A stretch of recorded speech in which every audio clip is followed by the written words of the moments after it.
கர்த்தருடைய பரிசுத்த நாமம் மகிமைப்படுவதாக. சங்கீதம் 5:11 ஒரு வசனம் எழுதியிருக்கு. உம்மை நம்புகிறவர்கள் என்னாலும் சந்தோஷித்து கெம்பீரிப்பார்களாக. அவரை நம்புகிறவர்கள், கர்த்தரை நம்புகிறவர்கள் எப்பொழுதும் சந்தோஷமாக இருப்பாங்களாம்.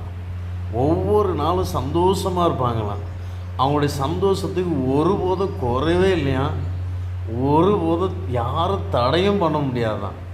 எந்த பொருளும் எந்த பிரச்சனையும் என்ன வந்தாலுமே அவங்க சந்தோஷத்தை தடை செய்யவே முடியாதான். அவங்க சந்தோஷமாக இருப்பாங்களாம். ஹல்லேலூயா. அந்த சந்தோஷம் உங்களுக்கு வேணுமாங்க? இயேசுவை நீங்கள் நம்பி பாருங்கள். இயேசுவே மெய்யான தெய்வம்.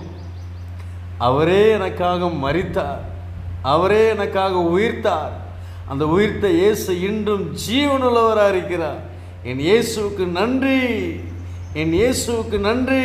அப்பா நன்றி சொல்லி பாருங்க. அந்த சந்தோஷத்தை நீங்களும் பெற்றுக்கொள்வீங்க. ஹல்லேலூயா. என்ன பிரச்சனை வந்தாலும் சந்தோஷம் எடுக்கவே முடியாது. ஏன்னா இயேசு உங்கள் உள்ளத்தில் வந்துட்டாருங்க. ஹல்லேலூயா.